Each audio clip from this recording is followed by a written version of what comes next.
A paz do Senhor, meu irmão, a paz do Senhor, minha irmã. Sou a pastora Eliane, estou aqui trazendo para você mais uma parte aí do estudo que começamos ontem, né? E eu disse que estaríamos dando continuidade. Estamos falando, contando a história do rei Davi. Nós paramos ontem na parte em que Davi venceu o gigante Golias e ali nós mencionamos, né, sobre a vitória de... O gigante foi derrotado, né? E Davi foi reconhecido, né? A cabeça dele foi cortada e a vitória do jovem pastor, do jovem Davi, evidenciou que o Senhor dos Exércitos era com ele. Eu profetizei sobre a sua vida, que a sua vitória também está chegando. Nós estamos fazendo 20 minutos por dia, então não vamos perder esse minuto. Senhor Deus e Pai, mais uma vez eu te peço, repreenda o ladrão da atenção, em nome de Jesus. Que teu filho e tua filha não interrompam esse vídeo, que não chegue ninguém, que ninguém o atrapalhe de ouvir esses 20 minutos de estudo bíblico para a edificação espiritual dele, para a edificação espiritual dela, para a nossa edificação espiritual, em nome de Jesus. Amém. Nós vamos começar hoje com o tema Davi na corte de Saul. Como Davi chegou à corte de Saul? Não é possível precisar com exatidão a cronologia dos eventos que seguem a unção de Davi por Samuel, a vitória sobre Golias e a sua atuação na corte de Saul. O que sabemos é que Davi foi recomendado como músico para aliviar a melancolia de Saul. Lá em 1 Samuel, capítulo 16, versículo 18, quando enfrentou Golias, ele se revezava como pastor de rebanho de seu pai e suas tarefas na corte de Saul. Ou seja, Saul ficou perturbado porque o Espírito de Deus se afastou dele. Então ele começou a ter alucinações, né, do inimigo. E quando Saul tocava a harpa, né, vai contar a história que o espírito mau se afastava de Saul. Então Davi, depois que matou o gigante, começou a trabalhar em 2 lugares. Tomar conta das ovelhas do pai, não abandonou as ovelhas do pai e, né, nos intervalos, e ali serviu o rei Saul na corte de Saul, tocando a harpa para poder espantar os maus espíritos que habitavam em Saul. Já vamos entender que o louvor liberta, já vamos entender que o louvor tem poder de libertação, que os espíritos mal, quando nós louvamos, quando nós glorificamos, quando nós exaltamos o nome do Senhor, ele bate em retirada pelo poder que há no nome de Jesus através do louvor, porque, né, o inimigo não suporta louvores de adoração. E vamos continuar. Quando enfrentou o Golias, ele se revezava já ali, né, com um pastor do rebanho de seu pai e suas tarefas na corte de Saul. Além de músico particular do rei, Davi também começou a ser o portador de armaduras de Saul. O rei havia se afeiçoado, ele se agradou, ele ficou, né, encantado com Davi. Leia isso lá em 1 Samuel, capítulo 16, versículo de 21 a 23. Após o ato heróico de Davi derrotando o gigante, sua popularidade cresceu grandemente entre os povos. Vamos agora para a amizade de Davi e Jonatas e a inveja de Saul. Jonatas era filho de Saul. Vamos lá. Foi após a vitória sobre Golias que a amizade entre Davi e Jonatas cresceu, nasceu e cresceu. Era uma amizade proverbial, foi destacada na literatura bíblica, a amizade entre o príncipe de Israel e Davi. Porque, né, ele era filho de Saul, Saul era o rei, ele era o príncipe.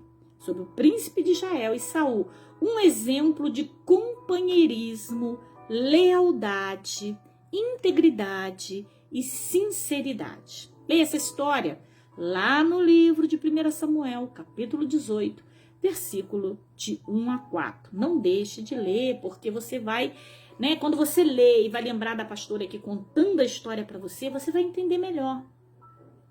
Então, e sinceridade. Essa amizade forte e verdadeira sobreviveu os períodos de provação e a aliança feita por Davi e Jonatas perdurou mesmo após a morte do filho de Saul, quando o rei Davi mandou buscar o aleijado Mefibosete. Olha como as histórias vão se encaixando. Você já ouviu a história do aleijado Mefibosete? Mefibosete vai sentar na mesa. Você lembra dessa história? Então, ele era filho de Jonatas, neto de Saul. Então, mesmo depois que, né, Davi já era rei, ele mandou chamar ali, né, Mefibosete para honrá-lo. Ele designou a herança da família de Saul para Mefibosete. Leia essa história em 2 Samuel, capítulo 9, versículos de 7 até o 13. Foi também nesse período que a ira invejosa de Saul contra Davi nasceu. Ele havia se tornado o favorito do povo. Davi havia se tornado o favorito do povo. Leia lá em Samuel, 1 Samuel, capítulo 18, versículo 5. Os israelitas começaram até a compor música para Davi, enaltecendo o seu feito mais do que o feito do próprio rei Saul. Então começou a nascer ali uma inveja no coração do rei Saul, que antes amava Davi, começou a ter inveja. Primeiro pela amizade de Saul com o seu filho Jonatas, e segundo porque o povo começou a declarar a sua aceitação. O povo começou a declarar a sua aceitação por Davi. E isso irou o coração, já contaminado e pecaminoso, do rei Saul, que já havia sido rejeitado por Deus, mas ainda permanecia no poder, né? Saul não conseguiu lidar com aquela situação. E em várias ocasiões a Bíblia vai mencionar que ele tentou prejudicar e até matar Davi. Ele fez isso tanto diretamente como indiretamente. Você leia 1 Samuel, capítulo 18, versículo 11, capítulo 19, versículo 10, né, de 1 Samuel. Saul sabia que a popularidade de Davi ameaçava seriamente com a continuidade da sua família no trono, né? Porque quando ele morresse era para ser Jonatas. E a popularidade de Davi indicava Davi ao trono, mas ele não sabia que Davi já tinha sido até ungido por Samuel, né? Então, né, prejudicaria ali a popularidade, né? Ameaçava ali seriamente a continuidade da sua família no trono. Esse era o principal motivo para essa perseguição de querer matar Davi. De fato, isso era verdade.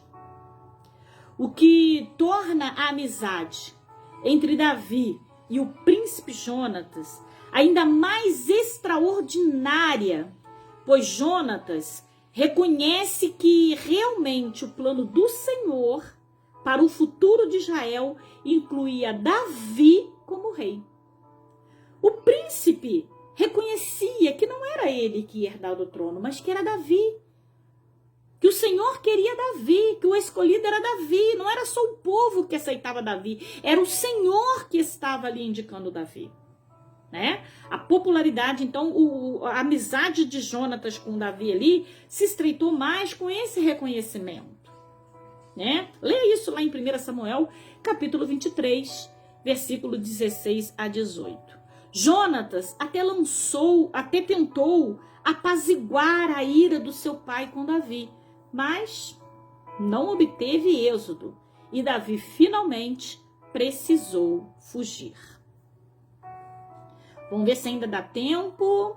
Sim, ainda temos 10 minutos. Davi, o fugitivo. Quando Davi fugiu de Saul, ele buscou abrigo primeiramente em Ramá, ao lado do profeta Samuel. O rei ainda continuava empenhado em capturá-lo. O rei de Saul continuava ainda, tentando capturar Davi.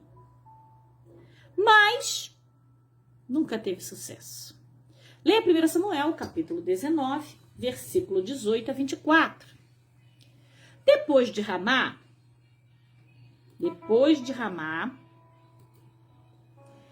Davi foi até o santuário de Nob. Ali ele garantiu alimentos e arma para sua jornada até Gate, uma cidade dos filisteus. Foi nessa cidade onde Davi recebeu treinamento que o capacitou como grande guerreiro. Nesse período, Davi também começou a formar um exército improvável.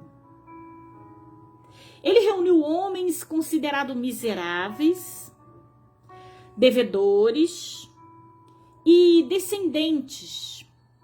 Entre seus leais companheiros, muitos nem eram hebreus. Olha só que coisa linda. Olha a semelhança que nós vamos encontrar aqui de Davi, A palavra de Deus ela é toda cristocêntrica, E nós vamos entender que toda passagem da Bíblia, toda história da Bíblia, ela puxa para Cristo. Ela puxa para Cristo. Ela puxa para Cristo. E aqui nós já vamos ver aqui, uma semelhançazinha. Jesus veio para os fracos, os oprimidos, menos favorecidos, E muitos que não são judeus pegaram carona nessa salvação porque os judeus, o povo dele, o rejeitou. E aqui nós vamos entender que Davi começa a formar o seu exército da mesma forma. Ele reuniu homens considerados miseráveis, homens improváveis, devedores, e descendentes de devedores, entre seus leais companheiros, ou seja, os amigos, ou seja, lá os discípulos, E muitos nem eram hebreus. Ou seja, Jesus veio para os deles rejeitaram, e nós pegamos carona, e graças a Deus por isso estamos como filhos, adotivos da graça do Senhor Jesus. Continuando a história, nesse período, Davi foi conquistando a confiança de clãs de Judá, que estavam satisfeitos com o papel desempenhado por Saul. Porém, enquanto o rei Saul esteve vivo, Davi não tentou nada contra a sua vida. Foi nesse contexto que ele disse: não se pode tocar no ungido do Senhor. Esta frase bastante conhecida é também interpretada de forma equivocada por muitas pessoas. Olha só, Davi foi perseguido de morte, ele foi perseguido para a morte. Saul tentou matá-lo diversas vezes, várias vezes Saul tentou tirar a vida de Davi, por medo de Davi herdar o trono, que ele é dele, e ele queria que seu filho Jonatas herdasse, Então, a história vai nos dizer que enquanto Saul viveu, Davi não almejou esse trono. Meu irmão e minha irmã, cuidado para você não ficar desejando e almejando aquilo que não é teu ainda. Deus te prometeu, mas ainda não é teu. Deus te prometeu, mas ainda não chegou a hora. Espera o tempo, espera a hora. Tem gente que fica querendo derrubar o irmão para pegar a cadeira, para pegar o lugar. Não chegou a hora. Deus falou que vai te dar, mas não falou o tempo, a hora, e nem que você tem que derrubar ninguém para tomar o lugar. Cuidado com isso. Cuidado com isso. Espera que o teu tempo vai chegar. Davi poderia matar Saul, ele teve Saul ali na caverna, ele teve Saul nas suas mãos, todos os seus aliados, mata, conjecturando, acreditamos, que eles disseram, vai perder essa oportunidade de ouro de se livrar do teu inimigo, mas ele não matou, E ele disse: não se pode tocar no ungido do Senhor, porque ele reconheceu que mesmo que o Senhor já tinha tirado a unção de Saul, já tinha rejeitado Saul como rei e ungido ele como rei, a Davi como rei, futuro rei de Israel, ainda assim tinha uma unção que foi sobre a vida daquele homem. Olha o respeito de Davi. Davi ali respeitou aquela autoridade. E aqui nós aprendemos a respeitar as autoridades, estando elas certas ou erradas. Elas são intocáveis. Ele poderia sim ter tirado a vida dele ali, mas não fez.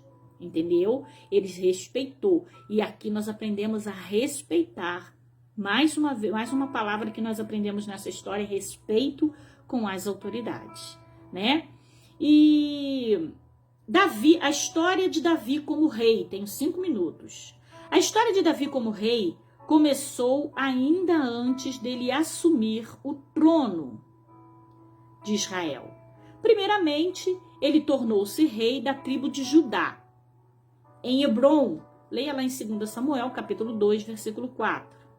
Esse local ficava aproximadamente 50 quilômetros de Jerusalém e passou a ser a sua capital.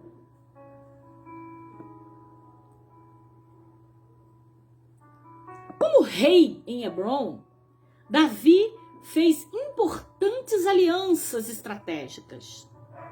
Aos poucos, ele começou a conquistar as principais lideranças de Israel.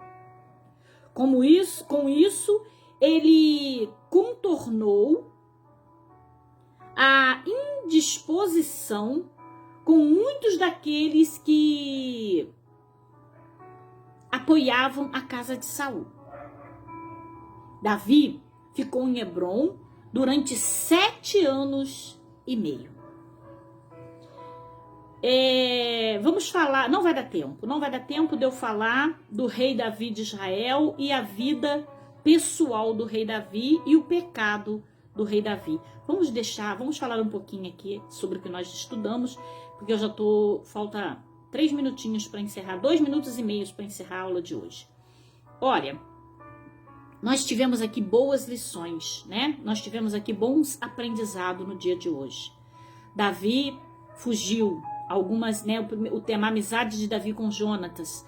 Aqui nos ensina a termos amizades fiéis, a fazermos alianças com pessoas do bem, a fazermos amizade com pessoas que vai nos ajudar, com pessoas que não vão invejar, que vão reconhecer Deus na nossa vida, né?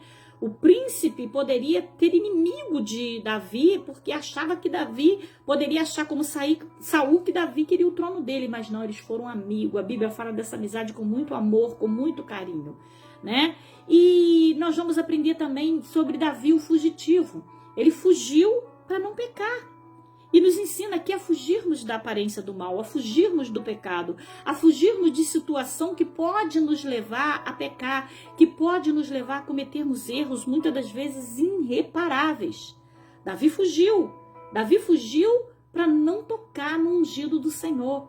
Davi pode ter fugido por medo de ser morto, para poupar a sua vida, sim, mas ele também fugiu porque talvez a probabilidade dele matar Saul era muito grande. Tanto é que, né, Deus deu Saul na mão dele ali e ele falou: não se toca no ungido de Deus. Pastora, mas se Deus deu, por que ele não matou? Quem sabe Deus estava provando, né? Não Davi, porque Davi o Senhor já conhecia, mas aqueles que estavam com Davi. Quem está com você? Qual o conselho que tem te dado? Será que eles têm te aconselhado? Mata Saul, Saul é teu perseguidor. Ou tem te aconselhado? Perdoa, entrega na mão de Deus, Deus é contigo, é Ele quem te honra. Cuidado com os conselhos também que você recebe, porque às vezes, ao invés de te levantar, de te levar rumo à tua vitória, ao teu trono de vitória, pode te levar para o fundo do poço. Seja, né, inteligente, tenha discernimento e busque ouvir a voz do Espírito Santo de Deus e não do inimigo, que muitas das vezes usam pessoas ao nosso derredor, ao nosso meio, para poder nos ensinar e nos orientar a caminhos e posições e a fazer coisas erradas. E a história de Davi como rei. E nós vamos continuar amanhã. porque nos falta 10 minutinhos para poder encerrar a aula de hoje. Então, a partir de amanhã, continuaremos. Deus te abençoe. 5 minutos, a paz do Senhor.